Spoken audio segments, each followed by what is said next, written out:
Welcome to Lift History. My name is Rob, and I'm here to tell you all about the books you should be reading if you like strength history. On this episode, I'm going to go through some books that I read recently. Some of them are unavailable. And just like Vintage Weights, you're going to have to go out there and try to find a copy on eBay, something like that.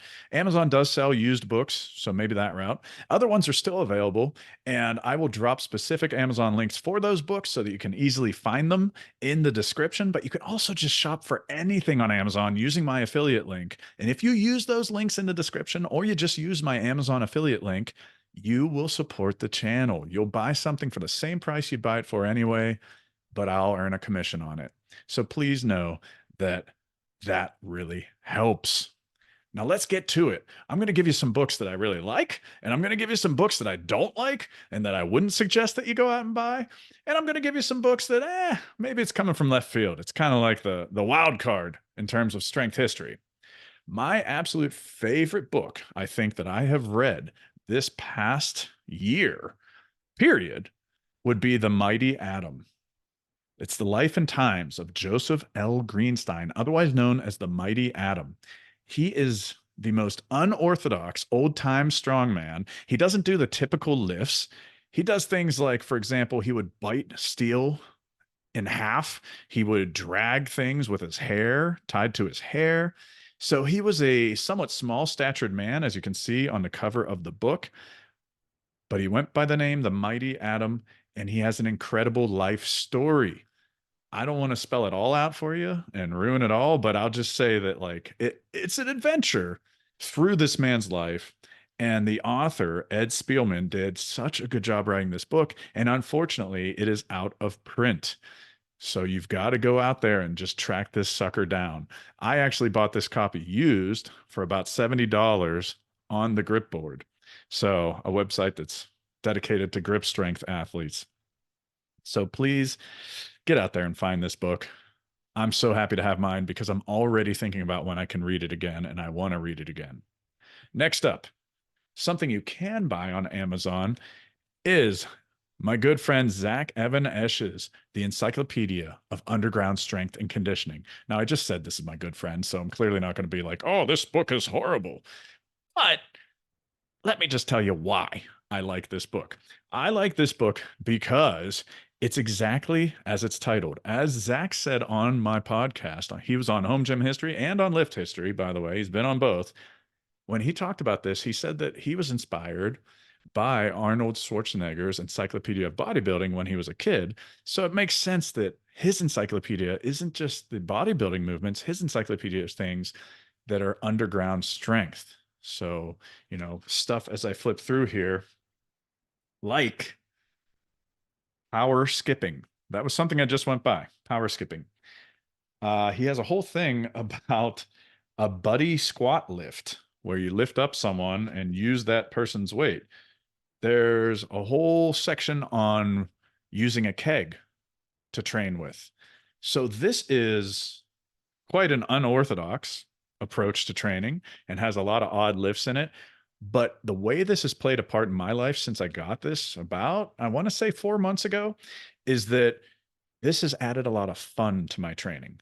What I've been doing is my normal programming for what I wanted to achieve, but then I flip through here and I find something that's like my wild card. Like, I'm just going to put this in on a Friday and it'll be a lot of fun to do this crazy lift with a keg. So go out there, check this out. As you can see at the top here, it actually comes with a 15-week training program. I haven't tried that yet, but I plan on giving it a shot soon. This is available on Amazon, and the link is down below. One of the biggest inspirations for Zach, and once I read it for me, would be Brooks Kubik's classic Dinosaur Training. Dinosaur Training is a classic because it is the original, if you will, of Zach's book. It is a guide to all kinds of hardcore, odd lifts. And it has sections, and you can see I have post-it notes all over it because I've been using it for all kinds of stuff. But it has sections on grip strength. It has sections on, short and long-term goals for progressing in terms of your lifts. It has historical stuff in here. I mean, it basically was a response some 30 years ago now to the chrome plated commercial gyms. And Brooks Cubic wrote this and came out with this in 1996. It's available on Amazon. I believe it's pretty pricey. It's about $50, $60 on Amazon. Personally, I love it enough that I think that's worth it. But I'll also drop a link to Brooks' website where you can purchase it as well. A book that I would not suggest is Brothers of Iron. I read this recently, leading up to my Lift History podcast about Dan Lurie, because Weider was involved with the history of Dan Lurie, and I wanted to know, what I was talking about with Noam. And I got to say, I was pretty bored. It's a very long-winded story with not a lot of action. There's some points in his life here and there that things are happening that catch your interest, but even someone like me who's obsessed with vintage weights and I have Weider deep dish behind me, I just got kind of bored. I had to force myself through this one. So not only is it pretty expensive, I think it's like $55 on Amazon right now. I would suggest you don't go out and get it unless you are purposefully researching Weider, and just know that it's coming from the perspective of Joe and Ben Weider, the Weider brothers. So you're getting, that autobiography here. One that I really enjoyed that I would suggest you check out is The Perfect Man. It's the story of Eugene Sandow. It's written by David Waller. The actual quality of the printing gives off a vibe of like a self-printed book, but at the end of the day, the words are what matters most. And I really enjoyed this. I found it entertaining. I knew the basic storyline of Eugene Sandow. He was basically the inventor of bodybuilding. He was old time strongman, like the greatest, the GOAT, the greatest of all time. But I didn't know the ins and outs of his rise and fall. And I didn't know all the details of some of the more scandalous things in his life. And the author, David Waller, does a really good job of finding a variety of sources and finding a variety of viewpoints and perspectives when it comes to Sandow's rise to fame as well as his fall from fame. And I mean, it's just a great read from start to finish. Right now, it doesn't look like a current print is available on Amazon, but there are some used copies for $7. That's it, $7.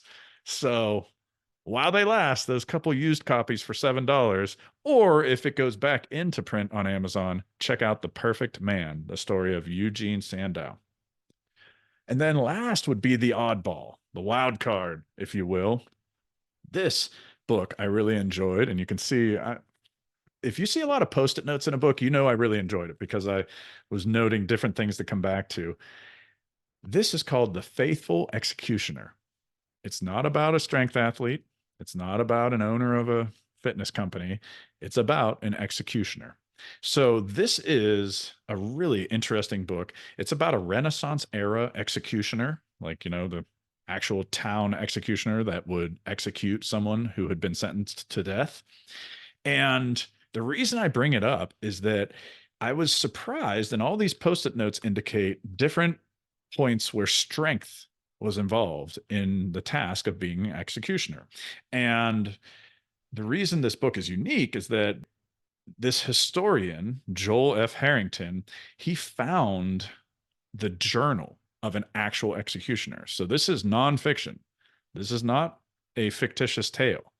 So you're reading like the first person account of the life of an executioner. But then the author goes in and kind of writes his take, his interpretation on the events going on. So it goes back and forth between the actual words of the executioner and the words of the author.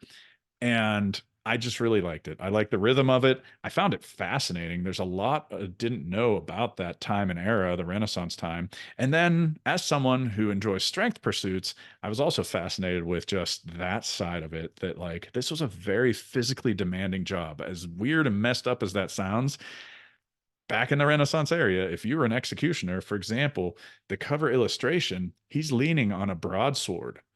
And these broadswords were extremely heavy. So to swing that around and do your job properly, you had to be a physically capable person. So this was the surprise read. This was the wild card. It's available on Amazon now for a couple bucks. Go check it out if you're looking for an interesting historical read, The Faithful Executioner. This is a short episode just telling you about some books that I like involving strength history. What books have you read recently, strength history or not, that you enjoyed? Drop a comment, let me know. Of course, like, share, comment, all that happy stuff. Lift History shirts are available for purchase as well. Thanks for supporting the show. I really appreciate you watching and listening. Take care.